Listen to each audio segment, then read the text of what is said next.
11, O.J. Simpson speaks out for the first time since the acquittal. Hear it for yourself. From the Sky Center, the word of a bank robber who hit not once, but twice in a matter of minutes. Plus, Hurricane Opal smacks onto the Florida coast. Now, live. You're watching News Center 6. New at 11. Good evening, everyone. Jack has the night off. New at 11, America hears from O.J. Simpson for the first time since he was found not guilty of murder. Simpson's lawyer, Johnny Cochran, was appearing on tonight's edition of CNN's Larry King Live when Simpson himself called in. He blasted prosecutors for allegedly distorting the trial evidence to make him look bad. Throughout this case, it's been this misrepresentation time and time again. People come home from work and they hear the pundits elaborating on these misrepresentations. Listen to what the witness said. Listen to what their testimony is, and not what Marcia Clark told you. So that not what Darden told you. And that has been the big problem. Fortunately for me, the jury listened to what the witnesses said, and not Marcia Clark's or Darden's or anyone else's rendition of what they said. King tried to ask Simpson about his reunion with his two small children today. Simpson, apparently reluctant to answer more questions, said, it's been great, as he hurried off the line. He also said he is relieved. Hurricane Opal blasts on shore in Florida, and the governor is already appealing to President Clinton to declare a major disaster for the state to make federal funds available for cleanup. Top winds right now hovering right around 85 miles per hour. Byron Harlan has the latest. The hurricane has passed over Pensacola, Florida. It wasn't as bad as some forecasters thought. The winds about 125 miles an hour, gusts up to 145 miles an hour. When it hit land, rest assured, it was big. Serious preparations for an impending disaster. The folks who live along the Gulf stripped store shelves, stocking up before they headed out. This is my second one I've been through since I've been here in this area since February, and I need to get out of town. I'm scared. Hurricane Opal is the third storm to smack this beleaguered stretch of the nation, but unlike the others, this one's a devil, bearing down on Pensacola 2 months to the day after Hurricane Aaron hit. Are you getting a little sick of this weather? Yes, very. I'm ready for it to be over with. They're sick of storms, tired of sandbagging, fed up from boarding up businesses, but they have no choice. How much gas do you have? They're close. And if this storm hits us directly, we'll have 10 feet of water in this building, and there'll be nothing worth saving, and our life savings are here. The hurricane will cause extreme damage, even to places prepared for the high winds, heavy rain, and extreme storm surge. Right now, light to moderate rain in the Pensacola area. Some streets still flooded, but in the words of one of the authorities here, Pensacola dodged a bullet. Byron Harlan, CBS News, reporting live from Pensacola, Florida. Back to you in the studio. For more now on exactly where Opal is and when or if it will affect our area, let's check in with meteorologist Steve LaPointe. Steve? All right, thanks, JoAnne. Pensacola may have dodged the bullet, but Fort Walton Beach down to Panama City did not. That's where winds gusted between 120 and 144 miles per hour. The storm now is well inland. It's about 25 miles to the south of Montgomery, Alabama. Again, top winds are down to 85 miles per hour. That gradual weakening trend should continue over the next 12 to 24 hours. The track of the storm, as it appears right now, would take it just north of Atlanta by tomorrow morning, and then it will race towards the north and northeast, and by tomorrow evening could be located around Erie, Pennsylvania. And as the storm comes up the Appalachians, it looks like it will be bringing quite a bit of moisture with it, and that means quite a bit of rain developing for us. Here's a look at first forecast for you. At 8 o'clock, cloudy skies, 56.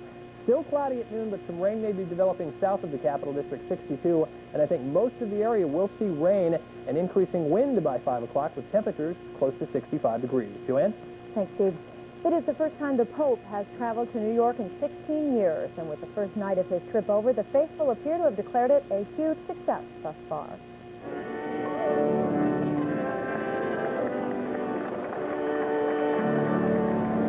2,000 people crowded in and around Newark's Sacred Heart Church this evening to hear Pope John Paul II lead the evening prayer service.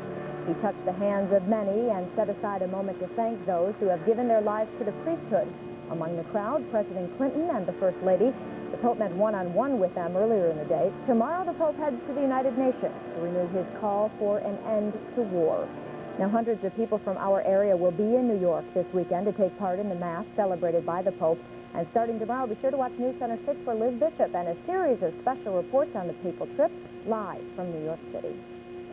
A fast-moving crook is still being hunted down tonight by police. Ed O'Brien has more now from the Sky Center. Ed? JoAnne, one robber, two banks hit in a span of just over 30 minutes. We have a picture of the man police are now looking for. First, they say, just after 2:30, he hits the Schenectady Federal Savings on State Street, pulls out a gun, gets away with some cash, and then, right after 3, the same robber hits here at the Troy Savings Bank branch on Upper Union Street. Now, we checked with Schenectady Police just a short time ago. They still don't have anyone. They say the one distinguishing feature of the man you saw from that surveillance camera is that he was wearing a multicolored cap with a small brim. Again, the search continues. JoAnne? A safety reassurance tonight to parents of the North Colony Central School District. A letter from the school system received this afternoon by some parents sparked some fears. It said a middle-aged, short, bald man has approached kids walking to Blue Creek Elementary and the junior high school. Now, turns out police have arrested a 74-year-old man for that. They tell us he was walking up to 13 and 14-year-olds and kissing them. The school system says it is their practice to send out letters if there are any reports of any problems, and Colony Police add this is a good reminder to parents. And then whenever we have a report, we try and take the time to apprise parents of what's going on, because if it happened once and something happens again and we haven't told the parents, we feel it our responsibility to do so. When they come home in the afternoon, it isn't so much to ask them how their day went, but sometimes to ask them what happened during the day. You know, an awful lot of times things happen to kids during the course of the day, and if nobody asks them what's going on, they won't tell. The school and police also urge you to remind your kids to stay away from strangers and to tell someone if there ever is a problem. And tonight, parents in another area school are urging changes in security there. 5-year-old Danielle Harmon's parents are outraged after their daughter, a first grader at Queens Elementary School, wandered away from class yesterday without anyone noticing. She walked almost a mile, lunch bag in hand, just to see her mother. Tina Harmon called the school 20 minutes later when Danielle arrived. They still didn't even know she was missing. School administrators say they are now in the process of reviewing their policies so an incident like this will not happen again. A warning tonight about rabies. New York health officials say a 12-year-old girl who died from the virus may have gotten it from a bat. Doug Lezette is in our news center now to explain how we all can protect ourselves. Doug? Well, JoAnne, for several years now, we've been told about the risk of rabies in raccoons, but it also occurs in bats. And as we found out tonight, they may be living in the same place as you are. Mike Conto is the Batman of Schenectady. With just a flashlight, he can spot the places where the flying mammals are getting into your home. Our rule of thumb is if you could slide a pencil through a crack, it's big enough for a bat to gain entry. This is Conto's busy season. In the fall, bats will often abandon their attic roost and caves to hibernate in over the winter. So now's the time to plug those holes. An opening such as this in your house is enough for a small brown to negotiate entry into your home. A small brown is a bat, one of several varieties that live around here and which may be infected with rabies. Bats which have the virus always die. So will humans if they don't get treatment. Here at the rabies lab in Guilderland, state health officials right now are investigating the death of a Connecticut girl who succumbed to rabies at a Westchester County hospital. She was the second person in 2 years to die of rabies in New York. Prior to that, New York State hadn't seen a rabies death since 1954. Bat rabies in people is rare. Scientists hope to keep it that way through immediate medical care. That's why I always say if a bat brushes up against you or you come into direct contact with it, it's important to get the bat tested and determine if it has rabies, even if perhaps there's been no bite. The best way to avoid bites is to keep bats out of the house. It's strictly shelter why they get inside. All wildlife today is finding out that it's nicer to live in homes than to live in the wild. Conto doesn't kill the bats that he captures because they can apparently eat their weight in mosquitoes in any one night. But as his business proves, he is a very busy man. People don't want them living where they do. No, JoAnne? I would say not. No. Thank you very much, Doug Lezette. They're not even old enough to have a driver's license. Now they're accused of murder. There's more news happening tonight. New at 11. A 14-year-old boy and his 13-year-old girlfriend are in jail tonight, accused of killing the boy's father.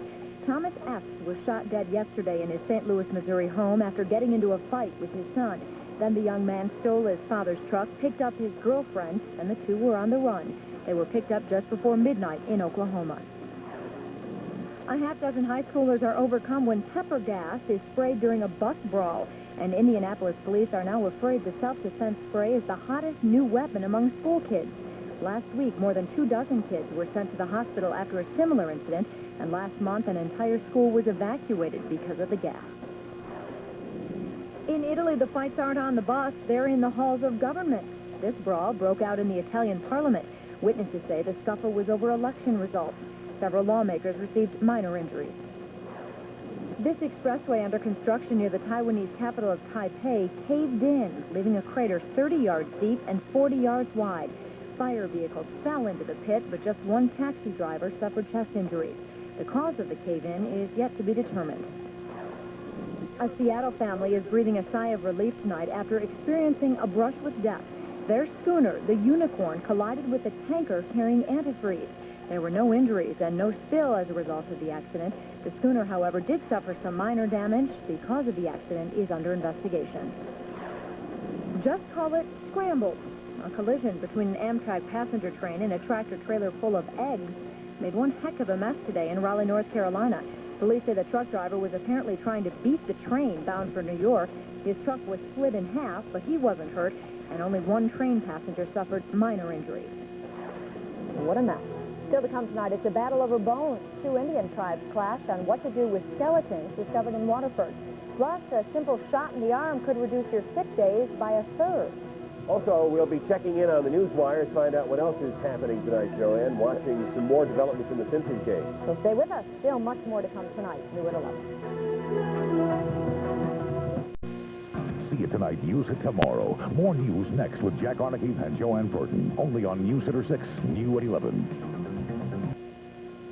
There has certainly been enough political hoopla in the past few weeks, most of it centering on the 1996 presidential candidates. But what you might not know is that time is running out for you to register to vote in this November's election.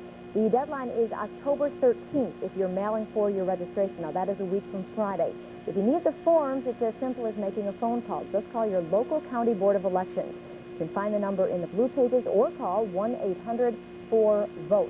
Friday the 13th is also the deadline to change your party enrollment if you're thinking about doing that. If you don't do it now, you won't be able to vote in the March presidential primary. Well, it's certainly not only time to think about voting, it's time to think about getting a flu shot. And this study finds that no matter what your age is, getting one may be a good idea. The report in tomorrow's New England Journal of Medicine says fall vaccinations keep working-age people healthier and more productive, reducing wintertime sick days by 1/3. The flu vaccine is strongly recommended for the nation's 60 million elderly and also those with chronic diseases. Let's check in again now with Ed O'Brien. He's in the Sky Center checking the news wires. Ed? Yeah, JoAnne, earlier today we heard from O.J. Simpson telling people they shouldn't be listening to what prosecutors had to say about him. Now we have word that F. Lee Bailey says that Robert Shapiro, another member of that dream team of Simpson's lawyers, at one point tried to put together a plea bargain for Simpson to a manslaughter charge. It would have included Robert Kardashian, who was a friend of Simpson's, another lawyer. He was the one, you might recall, who was seen carrying a garment bag away from the Simpson estate after the murders. Bailey said he sat there while Shapiro tried to put together this manslaughter plea for Kardashian for something he never did. So the stories continue, even though the verdict has been in now for well over 24 hours, JoAnne. And I'm sure it will continue. Thanks, Ed. Up next, Steve LaPointe with a complete look at our forecast and what role Opal plays in it, plus a look at tomorrow's newspaper headlines.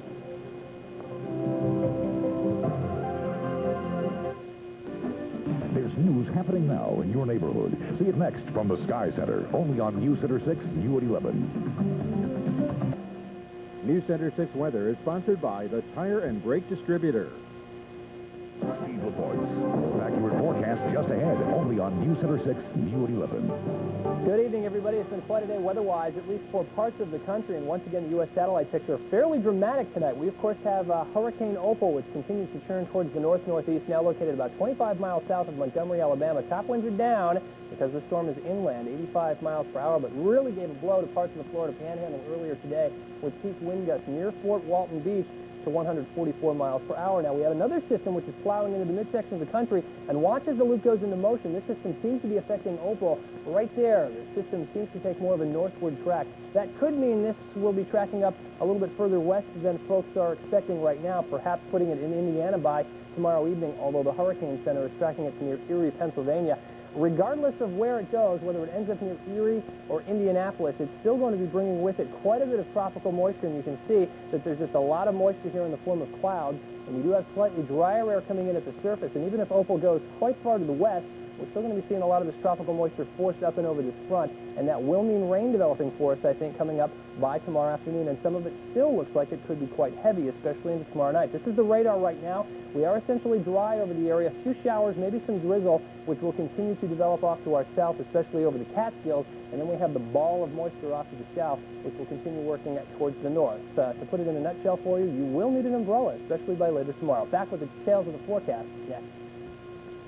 Here's my forecast for tonight. Cloudy skies, a little bit and patchy drizzle. We'll say 50 to 55 for overnight low temperatures. Tomorrow will start out gray but dry. Then rain should develop from south to north during the afternoon. It will become breezy as well. Temperatures close to 65. There could be periods of heavy rain tomorrow night with gusty winds. It'll be muggy and warm, lows near 60. And for Friday, the steady heavy rain ends during the morning. Still could be an afternoon shower or storm. Temps near 70. Now, if we get any sun on Friday, it could be a surprisingly warm day. Keep that in the back of your mind as well. Extended forecast features a chance of showers Saturday, no washouts, mid-60s. It looks dry Sunday and Monday right now, Ed, with temperatures in the 60s. All right, thanks, Steve. Time for a fast-forward look ahead to tomorrow, and we'll begin with Thursday morning's newspaper headlines. First, in the Record, there's a debate in Waterford over some Indian remains. The Mohegans and another tribe are trying to figure out what to do with those bones. In the Gazette, Schenectady homeowners facing a tax increase in '96, and it could be as much, the paper says, as 15%. If you're driving around tomorrow, we have a traffic trouble spot you'll want to avoid. From 8 in the morning till 6 at night, traffic down to 1 alternating lane on Route 50 between Route 5 and Bly Road. We'll keep an eye on that for you. And the other traffic problem spot, we check traffic and weather together all morning on News Center 6 First News. We'll see you tomorrow at 6 a.m. JoAnne? All right, thanks, Ed. It's lottery time. Get out your tickets. Check them, see if you're a winner. The daily number, 468, the win 44292. Oh, man. And coming up next in sports, Yanks rolling Red Sox with their backs against the wall. And Siena football is green with envy. Ric Renner explains next in sports. Stay right there. Ric Renner's coming at you with sports, only on News Center 6, new at 11. Can't get more exciting than the game going on in the Bronx tonight, huh? It's so exciting we can't even show it to you. You know, it's against the law with this new Baseball Tomorrow. America network. I tell you, I can't stand this thing. Games go so late, you can't see all the games, and I can't show them or I lose my shirt, but you can see my smiling face a little bit longer. All right, we begin with the second hottest ticket in New York. Next to the Pope, the Yankees baseball tonight. Game 2 of New York's divisional series with the Seattle Mariners, and the Yankees are up 1-0, and right now that game is in the 10th inning. They're tied at 4. Mattingly has gone deep. Ruben Sierra has gone deep, and that game is still going. Let's go to the TP and check on the Red Sox. Yeah, the ruling before the game, Albert Bell's bat, not corked, only the champagne. Red Sox down 1-0. The play of the night, Vizquel to first base, back to third base, and that's Hosey. He's out of there for the double play. Oral Hershiser combines on a shutout of the Bo Sox. Indians win it 4-0. The Hippo take a commanding 2-0 lead. The Red Sox must win the next 3. Game 3 at Fenway Friday. Rockies, Braves. Oh, what a scare. The Braves lead it, coming in 1-0. All sorts of complications as Jeff Blauser and Ryan Klesko play a little football. Klesko, the worst of it, with a bad ankle. The hero tonight, former Expo Marquise Grissom with the keys, or Marquise on that one. 1 of 2 dingers on the night. Atlanta wins at 7-4. They take a 2-0 series lead. Back to my face. We talk about Chavez Ravine of the Dodgers and the Reds. The Reds lead it 1-0. Mondesi playing some great baseball for the Dodgers. Reggie Sanders goes deep, and right now the Reds lead it late, 5-2. That game in the 9th inning. Cincinnati wins it. They'll have a commanding 2-0 lead. The Siena Saints have a secret weapon on the football field. That's no secret anymore. Doug Sherman let you in on that secret. Green 22. There's a golden green running for the green and gold. Sophomore Reggie Green leads the country's 1AA football players in yards rushing per game at 182 yards a pop. What do you think about that? You're leading the country. To be honest, I really can't believe it right now. He's just a tremendous athlete. He has great speed, great sense of where he is on the field. And I think when we saw that, we felt he could play. 2 years ago, schools like Georgia Southern and Marist were heavily recruiting Green out of Waterbury, Connecticut, but he chose to come to Loudonville. Marist was a nice school and all, but I mean, I just felt Siena was just a little bit better than it. You know, especially academic-wise, stuff like that. Reggie is just the type of kid that can find the hole and get through the hole and make something happen. You know, it's we had a 50-some-odd yard run called back the other night against Iona, and it was it's just fun to watch him run. Reggie's not real big at 5'8", 170 pounds, but that doesn't bother him. Last year, Rashawn Salam. This year, Reggie Green.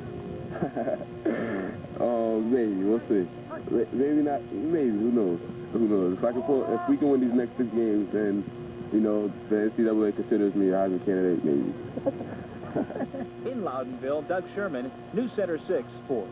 The Heisman Trophy candidate. All right, up a notch to the NFL, you know, if you want to call it that. Boy, the New England Patriots are going nowhere and fast. 1-3, quarterback Drew Bledsoe may or may not start Sunday, and Coach Bill Parcells is fed up.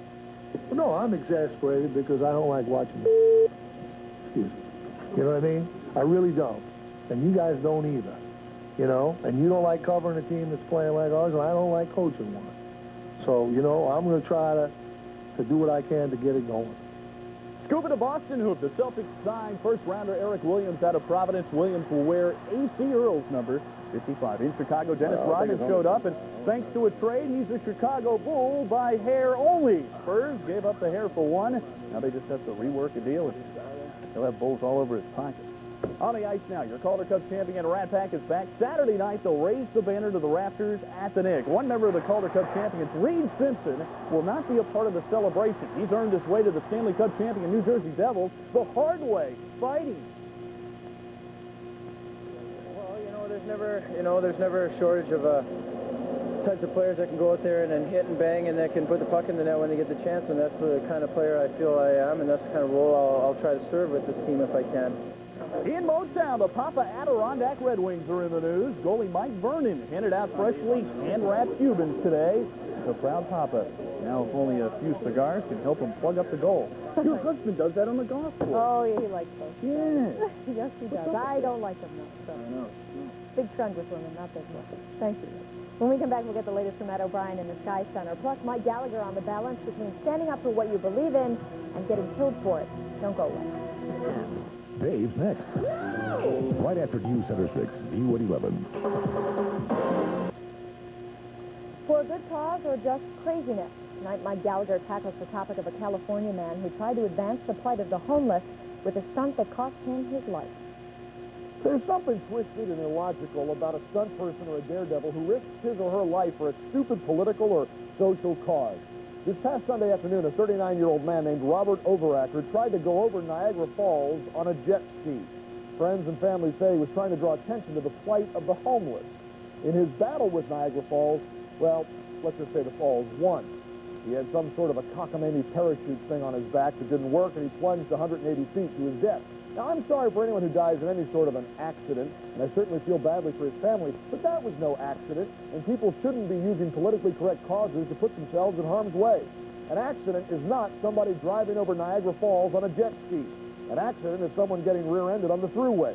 We face enough peril in our lives without tempting fate and thumbing our nose at something as majestic and deadly as Niagara Falls. Maybe Bob Overacker's death will be a strong, clear warning to other stunt persons to stay the heck out of politically correct causes. It's just not worth it. As always, we welcome your feedback to the Gallagher Commentary. Right to me, Mike Gallagher, care of News Center 6, 1400 Balltown Road, Box 1400, Schenectady, New York, 12301-1400. Let's go to the Sky Center now for a last check on what's happening tonight. Ed? All right, JoAnne, in case you missed it earlier, right here tonight, the Country Music Awards handed out, and some of the big winners tonight. Alan Jackson named the Entertainer of the Year, the female vocalist Alison Krauss, the male vocalist of the year, Vince Gill. Doesn't he win this like every year? The single of the year, When You Say Nothing at All, Alison Krauss and Union Station, and the album of the year, Patty Loveless, When Fallen Angels Fly. All right, let's walk over to Steve now. I've been keeping an eye on the baseball tonight. As you know, Steve, crucial game for the Yankees. 4-4, going to the bottom of inning number 10. The big hitters coming up for New York. How do you think it's going to go? Well, I think the Yankees have to win tonight. I'm not saying they're going to.